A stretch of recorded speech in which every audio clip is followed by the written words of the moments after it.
Hello, everybody. My name is Tyler Russo, and this is the KO Podcast, episode number 15. In this episode, I will be previewing UFC Fight Night Grasso vs. Araujo. Also, we have a huge weekend in boxing. We have two big top-ranked boxing events, and I will get into those two events later. Very excited for those two. Ring that bell. All right, getting the show started with UFC Fight Night. It is not a star-studded card, but there are some very interesting matchups. Obviously, UFC 280 is fast approaching, and obviously the UFC put a lot of their money into that event. So that's going to be a monster event with a lot of big fights. This event, there's not too many huge fights on it, but there are some fun fights that I want to go over. So let's get into the card.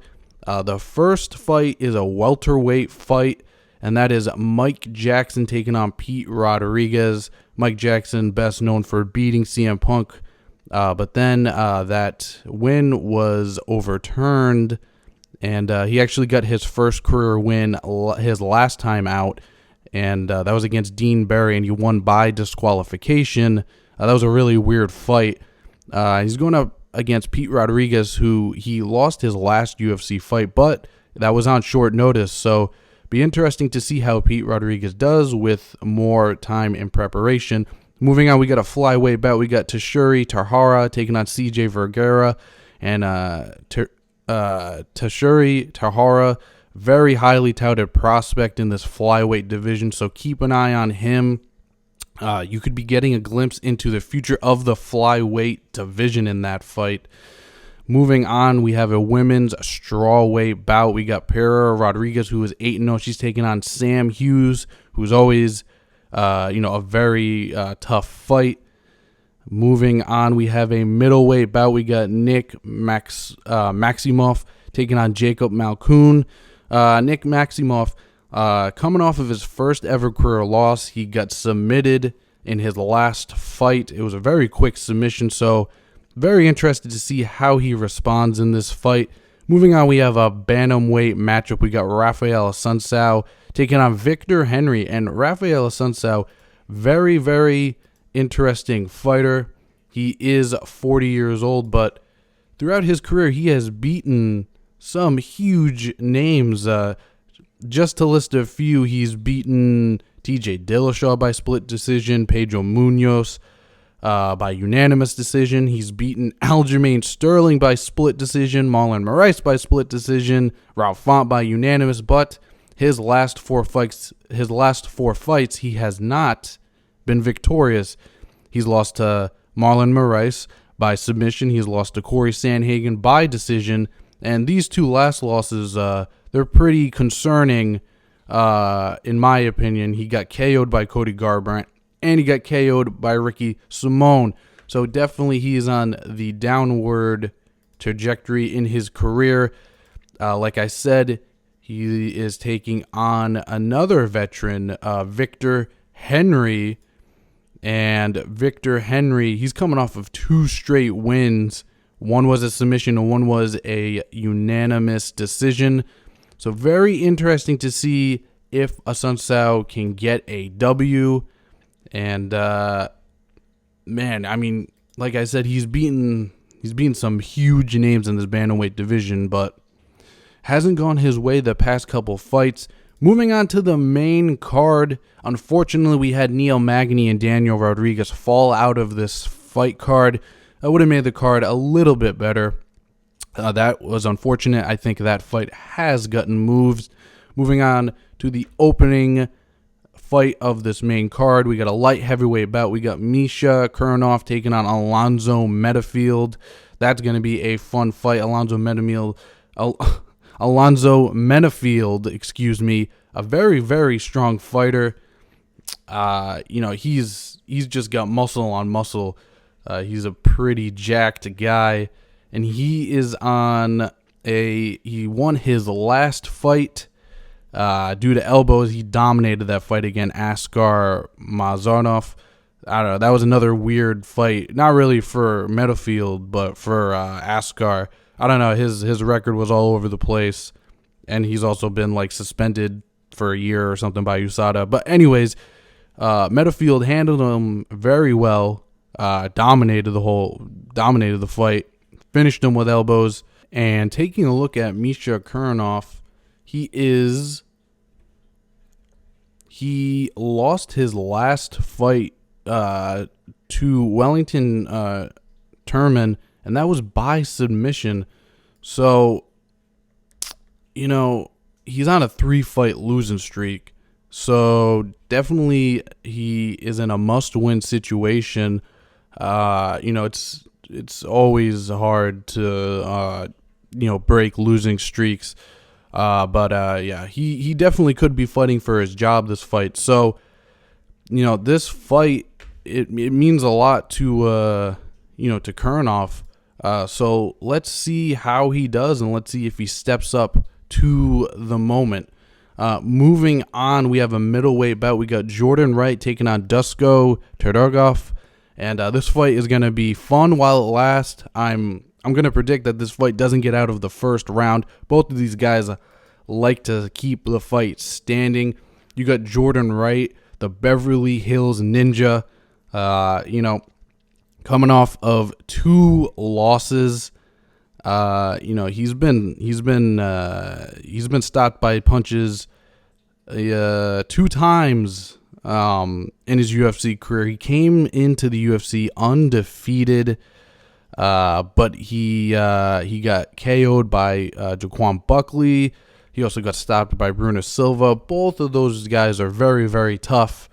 Then in his last fight, he did lose by submission, but Jordan Wright, he's got that karate style.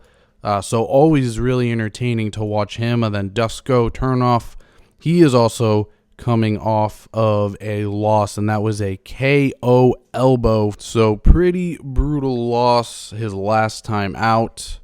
But this may be a fight of the night. I would not be surprised. Moving on, we have a very important flyweight bout. We got Askarov taking on Brandon Royval. Brandon Royval is such a fun fighter to watch. Every fight that he is in is exciting. And Askarov, coming off of a very tough loss to Kai Kara-France, I didn't think Kai Kara-France was going to win that fight going into it, but Kai Kara-France surprised everybody, and he got that title shot off of that win. So Askarov looking to get back on track to get that title. So this will definitely be a fun fight. Moving on to the co-main event, we got Cub Swanson taking on Jonathan Martinez. Cub Swanson, man, he looked amazing his last fight. I mean, he dominated every second of his last fight. I loved his fluid style that he had. He was just moving. He was just like moving with his hands down, and his movement was really on point. He TKO'd Darren Elkins with a spinning wheel kick and punches. I mean, he got performance of the night for that. That was in the first round. Super impressive by Cub Swanson. Darren Elkins is a tough guy to finish. He did lose to Giga Jikatsi, but he had a huge knockout win over Daniel Pereira in 2020. And Cub Swanson, how old is he, man? He's 38. He's still doing his thing. He's still a very entertaining bantamweight. Can't wait for this fight. Jonathan Martinez, 10 years younger than Cub Swanson, and he is coming off of 3 unanimous decision wins. So he's on a 3-fight win streak, and he's looked good in his last couple fights. So definitely this will be a fun one. And then moving on to the main event, we got Alexa Grasso taking on Vivian Alduro. And Alexa Grasso, taking a look at her record, she is 14-3. She is on a 3-fight win streak.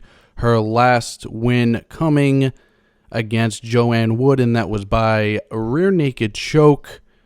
And that was her first ever submission victory. Most of her victories come by decision.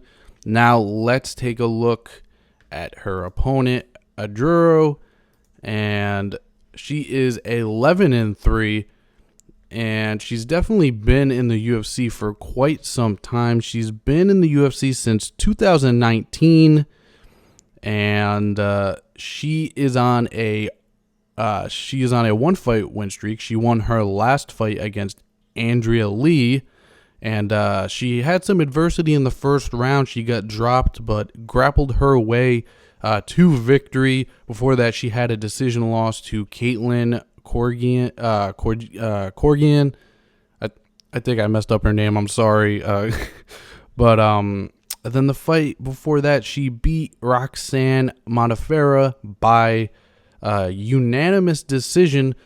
So I'm definitely going to take Grasso in this fight. I just think she's on an upward trajectory. She's 29 years old. She's in her prime. I believe she's ready to make her title run. But if she wants to have her name mentioned in those top contenders, Grasso, I believe she is ranked number 5. She is ranked number 5 in the UFC women's flyweight rankings. So if she wants to make a statement, she's got to go out there and get a first round submission, in my opinion. If she just wins by unanimous decision, I don't think that she would really have a strong case to kind of ask for a title shot. But let's see how she handles this is probably the biggest fight of her career. I mean, she everything seems to be coming together for her at the right time, and so let's see if a new contender arises from this main event. Now let's kick it over to some boxing. All right, with both of these cards combined, we have 3 title fights taking place this Saturday. Of course, we have Haney taking on Kambosos. That is the rematch against them. Haney won their first matchup and won the Undisputed Lightweight Championship. He's got all of the belts. That is taking place in Melbourne, Australia. That is in Kambosos' backyard. Definitely going to watch that fight. I watched the first one. Very entertaining fight. I thought Haney just kind of outclassed him with his technique, and he was just a step ahead of Kambosos. I think Hanley's the future, of this lightweight division, and I'm excited to watch that. And we also have another card taking place the same day, and this is in London. Clarissa Shields taking on Savannah Marshall. That is the main event. But we also have junior lightweight world championship fight. We got Michaela Mayer taking on Alicia Baumgardner. I believe that's how you say her last name. So Clarissa Shields, she's undefeated in boxing. For those of you who don't know, she's also signed with the PFL. She's 1-1 in her MMA career. But she recently has gone back to boxing, and she's kept her undefeated record intact. Definitely she's one of, if not the best, women's boxer in the world. And I'm not going to lie, I don't really know much about Mayer or Baumgardner, so can't really say too much on that. But for Shields, if she wins this, I think next year she is going to come back to mixed martial arts. So I will definitely be keeping an eye on both of these cards over the weekend. And I am very excited to watch, a lot of championship fights this weekend. The UFC, they may not have any championships on the line, but boxing, again, a huge weekend. So definitely don't underestimate these cards. It should be a great weekend of fights. And that is going to do it for this episode of the KO Podcast. To stay in touch with the podcast on Twitter, type in the KO Podcast with Tyler Russo. That is where I am most active. So definitely interact with me on Twitter. The Instagram page is the KO_podcast, and the YouTube page is the KO Podcast with Tyler Russo. And that is going to do it for this episode. I hope you have a safe and blessed day. Thank you for taking the time to listen. Bye-bye.